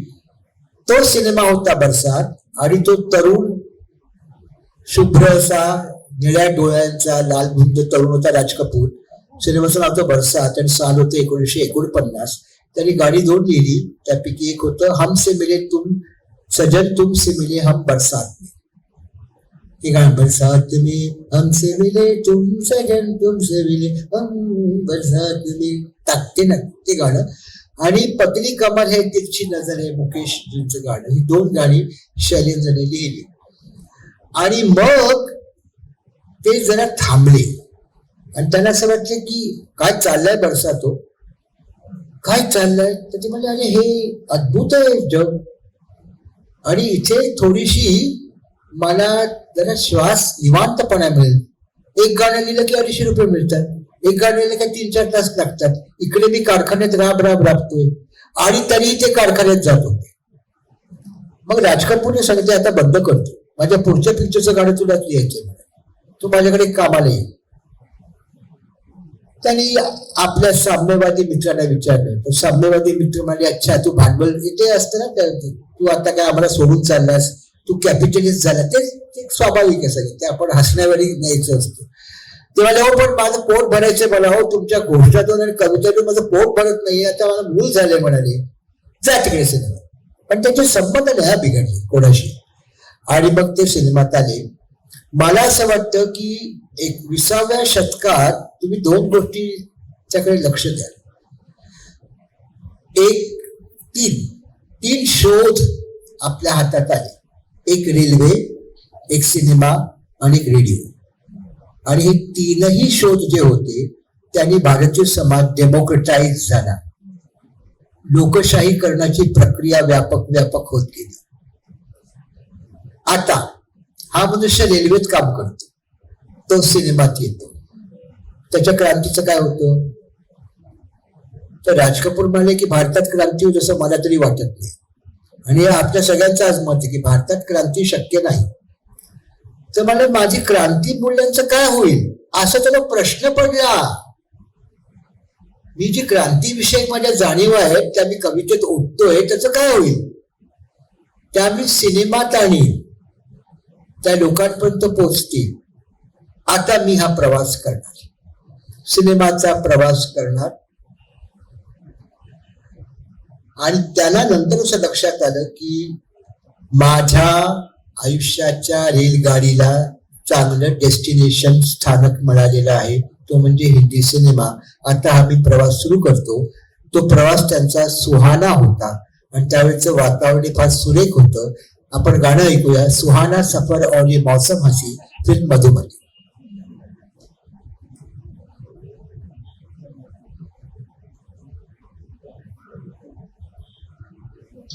सुहाना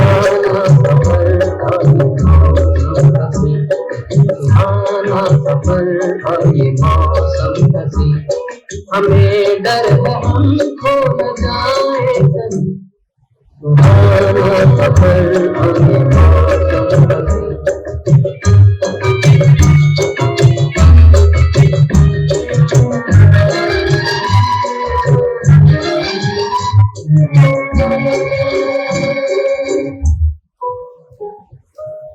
ये कौन हंसता है फूलों में छुपकर, बाहर के चैन है किसकी धुन पर। ये कौन हंसता है फूलों में छुपकर, बाहर के चैन है किसकी धुन पर। कहीं गुनगुन कहीं रुनझुन जैसे नाचे ज़मीं। सुहाना सफर और ये मौसम हसी, हमें दर्द हम खो न जाए कहीं। सुहाना सफर और ये मौसम। वाह, absolutely. ते आता शैलेंद्रचं सगळ्यात मोठं कॉन्ट्रीब्युशन काय तू सांग?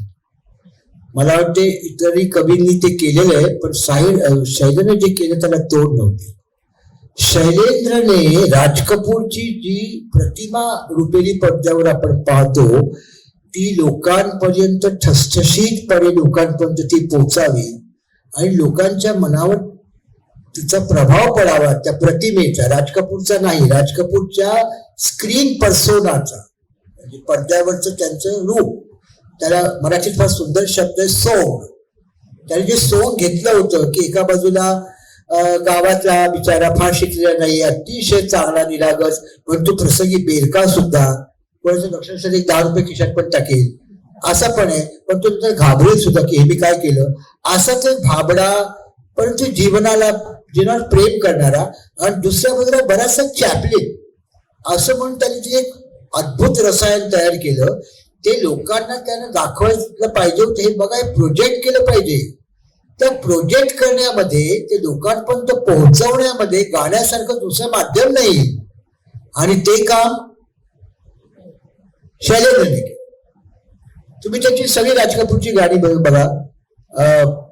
राज कपूरच्या प्रतिमेशी मेरा नाम राजू घराना नाम, बहती है गंगा वहां मेरा गाम, हम तो जाते अपने गाम अपने राम राम राम, हे सगळं तिसरी कसम तोच तो भोळा बाबडा वर्ध मैदानाच्या प्रेमात आहे, ती नाटकात काम करते, सजनवा बहरी हो गए हम.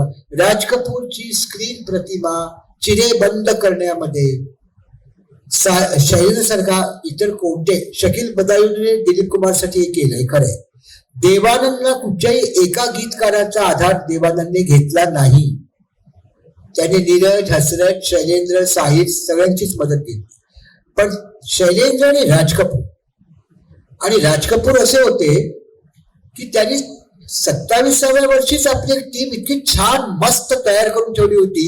शंकर जयकिशन, हसरत जयपुरी, शैलेंद्र गीतकार, हसरत गीतकार, लता दीदी, मुकेश गायक, प्रमुख गायक, मन्नादा कदाचित, सिनेमॅटोग्राफर म्हणून रघु कर्मकार, एडिटिंगला अल्लाउद्दीन आणि पटकथेला ख्वाजा अहमद अब्बास आणि वसंत साठे, म्हणजे ते काँग्रेसचे पुढारी माजी मंत्री वसंत साठे नाही, व्हीपी साठे, अशी मस्त पूर्ण टीम त्यांनी छानपैकी बांधून ठेवली होती.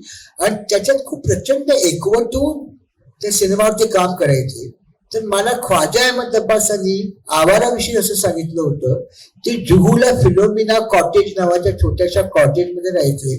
ते मला एकदा माझ्याकडे राज कपूरने फोन करून सांगितलं की पुढचं पिक्चर काय करायचं, काय स्टोरी वगैरे आहे का तुमच्या डोक्यात, तर मला एक 8 दिवसांनी फोन करा तुम्ही आणि या. 8 दिवसात मला मी कच्ची स्क्रिप्ट तयार केली. तर राज कपूर आले आणि म्हणाले की काय ऐकवा, स्टोरी ऐकवली. 20-25 मिनिटात पूर्ण रूपरेखा कथेची त्यांच्या समोर आली. तर ते असे स्थिमित झाले राज कपूर. मस्त आहे, फार छान कथा आहे. मुलगा गुन्हेगार आणि न्यायाधीश बाप, म्हणजे काय फॉर्म्युला आहे हो. मनमोहन देसाई ने हाच फॉर्म्युला पुढे चालवला किंवा बाकीच्या लोकांनी. तर ते म्हणजे फार छान आहे कल्पना. सिनेमाचं नाव काय ठेवायचं, तर राज कपूर मला आवारा. आता तिकडे शैलेंद्र बसले, ते शैलेंद्रला पुष्किन म्हणायचे, पुष्किन. आता पुष्किन म्हणजे अलेक्झांडर पुष्किन हा थोर रशियन कवी होता. जसा टॉल्स्टॉय कादंबरीकार होता, दोस्तोयेव्स्की कादंबरीकार होता, तसा पुष्किन हा कवी होता. तर ते रशियाशी संबंधित ना साम्यवादी लोक, कम्युनिस्ट लोक, म्हणून तो त्यांना प्रेमाने पुष्किन म्हणायचा. त्यांनी सांगितलं, पुष्किन कैसी लगी कहाणी आपको, बहुत बढ़िया है कहाणी. मग ते म्हणाले कुछ सूचता है, एखादं गाणं तुला काय असं वाटते, कारण कधी कधी कवीला एकदम त्याच क्षणी काहीतरी सुचतं. सिगरेट पेटवली, कागद घेतला आणि पहिल्या 3 ओळी लिहिल्या. आवारा था, गर्दिश में था, आसमान का तारा था. गर्दिश म्हणजे गुजमटलाय, ढगांच्या गर्दीत गुजमटलाय, पण तो तारा होता, पण आवारा होता. असं 3 ओळी लिहिल्या. मला के अब्बास म्हणे की मी तर मला आश्चर्यचकित झालो की हा मनुष्य बसल्या बसल्या 3 ओळी लिहितो. त्याच्यावर राज कपूरने जे केलं ते तर फारच चांगलं होतं. ते मला पेन लावायचं. आवारा था काढून टाकलं, आवारा हूं, या गर्दिश में हूं, आसमान का तारा हूं, आवारा हूं. बोले था पास्ट टेंस हो गया, हूं प्रेजेंट टेंस हो गया. सिनेमा प्रेजेंट टेंस में बना रहेगा. अशा प्रकारची सायुज्यता त्या दोघांच्यात होती. तर आता आपण राज कपूरच्या प्रतिमेला निखार आणणारं आणि त्या सगळ्या कडा उजळून काढणारं एक गाणं शैलेंद्र साहेबांचं आहे. ते श्री 420 सिनेमातलंय. मेरा जूता है जापानी, ये पतलून हिंदुस्तानी सर.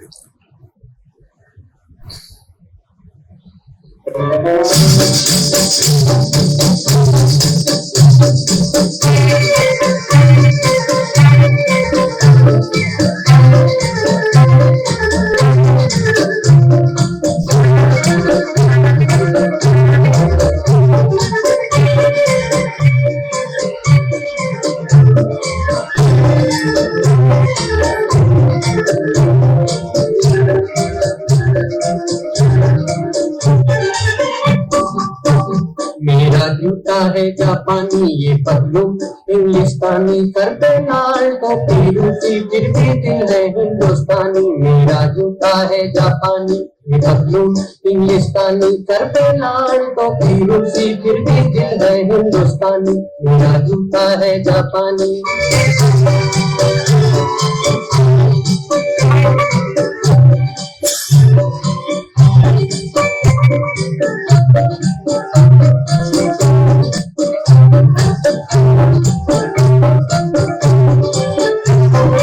निकल पड़े हैं खुली सड़क पर, अपना सीना ताने, अपना सीना ताने. मंजिल कहाँ कहाँ रुकना है, ऊपर वाला जाने, ऊपर वाला जाने. बढ़ते जाए हम सैलानी, जैसे एक दरिया तूफानी, सर पे लाल टोपी रूसी, फिर भी दिल है हिंदुस्तानी. मेरा जूता है जापानी, ये पतलून इंग्लिस्तानी, सर पे लाल टोपी रूसी, फिर भी दिल है हिंदुस्तानी. फार फार फारच गाणं म्हणजे डिफायनिंग सॉन्ग म्हणतो तसं ते. Raj Kapoor as an actor काय आहे तुम्हाला हे गाणं ऐकावं लागतं. आणि दुसरं आहे जीना इसी का नाम है, किसी की मुस्कुराहटों पे होके निसार, जीना इसी का नाम. त्यांची बरीचशी गाणी सगळ्याच कवीची, पण शैलीचं मला आश्चर्य वाटतं बरीचशी गाणी पब्लिक कॉन्व्हर्सेशन मध्ये म्हणी म्हणून लोक वापरतात. आणि हे तुमचं जे जीना इसी का नाम है, सब कुछ सीखा हमने न सीखी होशियारी, हे सगळी गाणी रोज आणि संवादात्मक शैली होती. मी तुम्हाला त्यांच्या काही गाण्यांची पटकन एखादी 2 मिनिटात कसं ते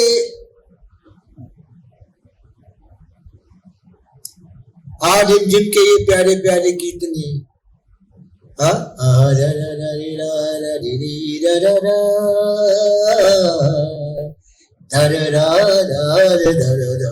एस डी बर्मन म्हणजे सिम्फनी सुद्धा सगळं ते, तो मेलोडीवाला नव्हता तो.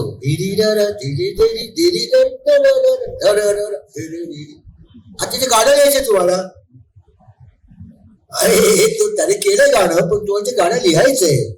आणि शब्द कसं असतं, शब्द असतात ना, शब्द ते घेऊन मला हे नेहमी सांगायचे मजू साहब, ओ गालिब क्या बोलता था, रोज सुबह घर के बाहर निकलता हूँ तो ये जो कलम है वो कान पे रखता हूँ और कोई अल्फाज दिखेगा तो लिख लेता हूँ. वैसे हम लोगों की हालत है. आता कुठून गाणं होतं कसं होतं माहित नाही. एकदा राज कपूरकडे बोलावलं होतं तर दादरला सगळे भेटले, शंकर जयकिशन, शैलेंद्र आणि दत्ताराम ठेकावाले, दत्ताराम म्युझिशियन. शंकर गाडी चालवत आहे, जयकिशन इकडे, मागे इकडे शैलेंद्र, इकडे दत्ताराम. आणि जातायच असे तर टिळक ब्रिज कडून जाताना एक अत्यंत देखणी मुलगी स्वतःच्याच नादात, तिचं कुठेही लक्ष नव्हतं, तिची लांबून येताना जयकिशनने बघितली. तर जयकिशन सारखा असा बघ, त्या अशा ती मुलगी अशी असतो, तो पण त्याचं असं असं असं, मग ते असं सुरू आणि तो सारखा असं करायचा. तर दत्ताराम माने क्या मुडमुडके देख लो, शैलेंद्र पेन काढलं, मुडमुडके न देख मुडमुडके, गाण्याची पहिली होती. अर्नेस्ट हेमिंग्वे नावाचा खूप मोठा लेखक होता. तो म्हणायचा टायपरायटर कडे बसतो, काही सुचत नाही, बाल्कनीत जातो, काही सुचत नाही, संत्र खातो, सुचत नाही, परत टायपरायटर कडे येऊन बसतो. देवा एक पहिली ओळ मला सुचू दे, बघ बघ मी कसा सुटतो ते. ती पहिली ओळ, तो पहिला शब्द. मजरू साहेब मला एकदा म्हणाले, जाता कहा है दीवाने, कुछ तेरे दिल में फीफी कुछ मेरे दिल में फीफी, जमाना है बुरा, असं ते गाणं आहे.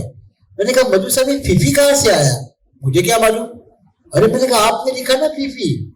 बोले वो नहीं, वो तो ठीक है, मैंने कोई दूसरा अल्फाज लिखा था, वो फीफी बोले, फीफी लिखो. मैंने कहा कौन बोला, बोले गुरु बोला, गुरु मुझे गुरुदत्त.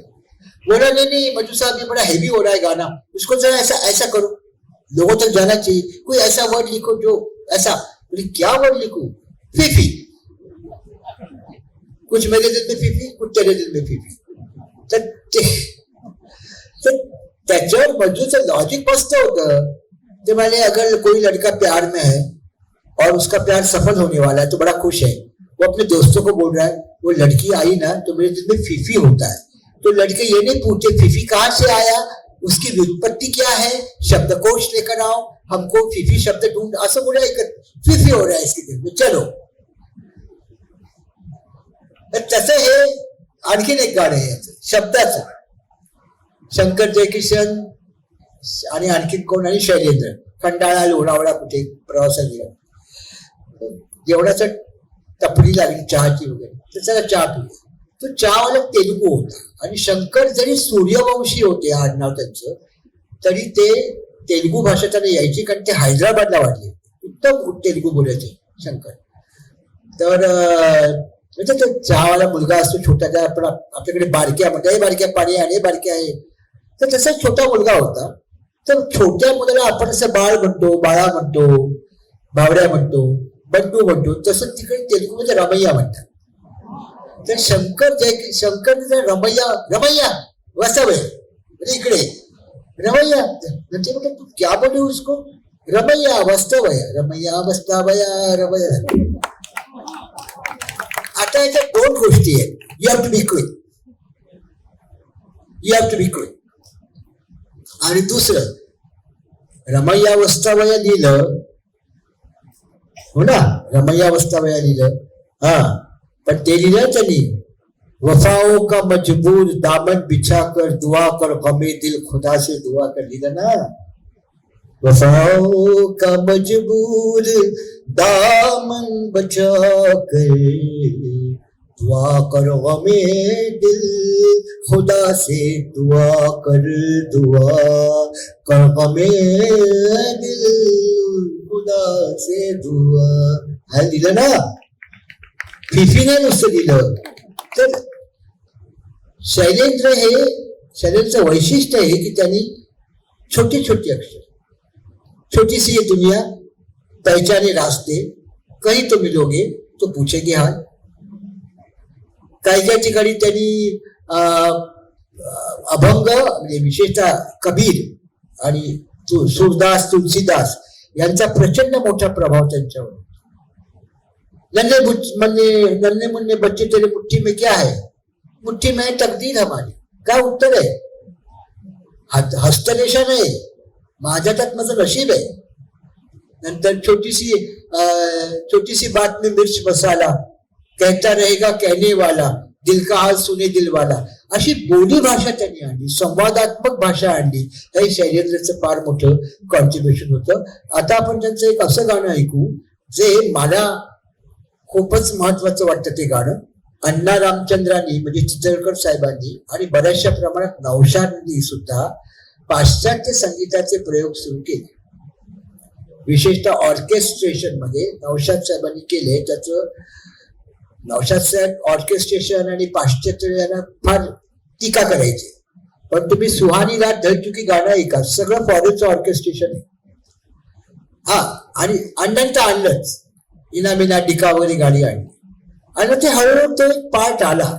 गोवन पोर्तुगीज असे कलावंत वादक होते, त्याच्यात एक पोर्तुगीज गाणं होतं, त्याच्यातून कोकणी गाणं झालं.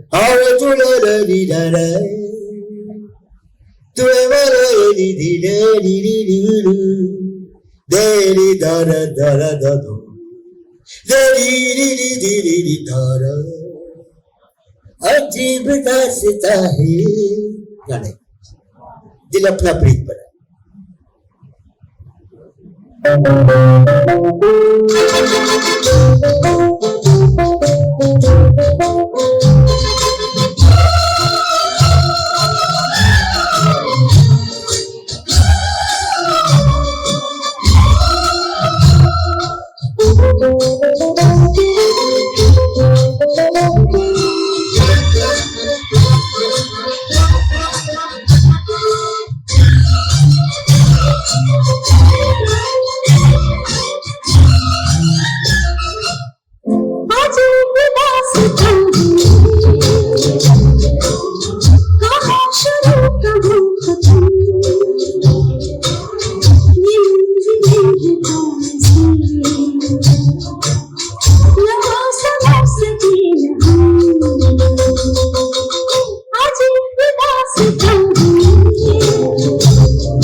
the last segment of this program. एक गोष्ट सांगतो की शैलेंद्र हे नेहमी बुजल्यासारखे जगले, असे बुजलेले असायचे. त्याची दोन कारणं होती. ते चर्मकार समाजातले होते आणि ते मथुऱ्याला राहायला होते. तर मथुऱ्यात अभ्यासात अत्यंत हुशार होते आणि ते खूप काळे होते, खूप काळा वर्ण होता. त्याचा त्यांना गंड होता. आणि हिंदी सिनेमा जसं काही सोनिये सोनिये सगळं असतं ना, महाभयंकर आहे हिंदी सिनेमात. होते गोऱ्या लोकांचं प्रेम प्रचंड संतापजनक आहे त्यांचं. तर ते असं वाटायचं की सगळे गोरे पान, पण पंजाबी चिठ्ठे सगळे पंजाबी गोरे गोरे पानच ना. तर त्यांचा कसा इनबिल्ट असा एक थोडासा गंड तयार झाला होता. आणि दुसरं ते जेव्हा शाळेत होते तर ते एकदा हॉकी खेळत होते आणि त्याने एका क्षत्रिय मुलाला हरवलं, म्हणजे ही लावली, रॅकेट स्टिक लावली. त्याचा बाप आला आणि त्याने शैलेंद्रच्या कानफटात मारलं, तू चांबा, तू कसा माझ्या मुलाला हरवतोस, तू हरलं पाहिजेस. त्या क्षणी त्यांनी मुंबईचा रस्ता धरला, मॅचिंग झाल्या. हे मला त्यांची भळभळती जखम वाटते. पण तो त्या दुःखाच्या वर गेला. ज्या क्षत्रिय मुलाने बापाने हे केलं तो कुठे माहित नाही, त्याचा मुलगा कुठे माहित नाही. आणि दुसरी गोष्ट, हिंदी सिनेमाला आपण मानवंदना देऊ की त्यांनी हे बघितलं नाही की हा चांभार आहे की हा ब्राह्मण आहे. तुम्ही जर टॅलेंट असेल तर तुम्ही पुढे येऊ शकता. त्यामुळे इक्बालचा जो शेर आहे की देवासमोर राजा आणि रंक हे दोघे एका रांगेत उभे असतात, हे सिनेमाच्या बाबतीत सुद्धा खरं की सिनेमात सगळ्यांना equal opportunity, you have to prove yourself. हा त्यांना एक सगळ्यात मोठं बळ मिळालं. प्रचंड प्रसिद्धी मिळाली, बंगला बांधला जिम नावाचा. पण त्यांचा तोल तसा गेला, त्यांना तसं ते हाताळता मिळाली सफलता आणि ते व्यसनाधीन झाले खूप. आणि त्यात त्यांना असं काही वेळ सुचलं की आपण एक सिनेमा काढू. आणि तो सिनेमा त्यांनी काढला तिसरी कसम. आणि त्याचा मुहूर्त झाला 60 साली, 59 साली. आणि सिनेमा आला 65-66 साली. ते गेल्यावर आला. तोपर्यंत राज कपूर असा झाला होता, त्याचं गोदरेज कपाट झालं होतं आणि सगळं पकडच दिली झाली. सगळ्या ब्लॅक अँड व्हाईट सिनेमाचं युग संपलं होतं आणि प्रचंड कर्ज झालं. घरात सगळे ते व्यापारी यायचे, ते पैसे द्या पैसे द्या पैसे द्या. विधीचा खेळ असा आहे, 14 डिसेंबरला राज कपूरचा वाढदिवस आणि त्याच दिवशी 66 साली शैलेंद्र गेले. ते गेल्यावर तिसरी कसम झळकला आणि त्याला राष्ट्रपतीचा सर्वश्रेष्ठ चित्रपटाचा पुरस्कार मिळाला. तर तुम्हाला अशा प्रकारचे विधि, ऐसी इस तरह की विधि की विडंबनाएं आप हिंदी सिनेमा में बहुत देखेंगे. और इसके बावजूद भी तीसरी कसम आज ये FTII में सिखाया जाता है बतौर क्लासिक. और शैलेंद्र जी के गाने हम सब गाते हैं, इसमें कोई शक नहीं है. मुझे उनका एक गाना जिसका मैंने जिक्र करना चाहिए था मगर समय की पाबंदी है, वो मुझे फेमिनिज्म की बातें 1975 में हमारे यहाँ शुरू हुई और आज तो फेमिनिज्म में इतनी काफी मतलब मंजिल उनको मिली है कि हर चीज में हम स्त्री का सम्मान करते हैं और स्त्री विषयक जो प्रश्न है, जेंडर जस्टिस है, इस सब के बारे में हम काफी सेंसिटाइज हो गए हैं. लेकिन मुझे क्या मजदूरों का अभियान या स्त्री मुक्ति का अभियान, मुझे उसमें काफी आक्रोश नजर आता है जो मुझे ठीक नहीं लगता. बहुत ज्यादा आक्रोश होता है. इतना आक्रोश करने की जरूरत नहीं है. अगर स्त्री मुक्ति, स्त्री नारी मुक्ति की कार्यकर्ता है, अगर मैं जिस गाने का जिक्र कर रहा हूं उस गाने को अपना बोध गीत बनाए, अपना सॉन्ग बनाए, एंथम बनाए, तो उनका बहुत अच्छा होगा. कांटों से खींच के या छोड़ के बंधन बांधे पाए, फिल्म गाइड का गाना. तो ऐसे इतने बड़े श्रेष्ठ गीतकार को साहिर साहब और शैलेंद्र साहब इनके बारे में जिक्र करने का मौका मुझे आज यहाँ मिला। मैं अमर हिंद मंडल का पुनः एक बार आभारी हूँ और सभी कार्यकर्ताओं का आभारी हूँ। आणि तुमच्यापैकी कोणीही एकटा सुद्धा खोकला नाही, त्याबद्दल तुमचेही आभार मानतो.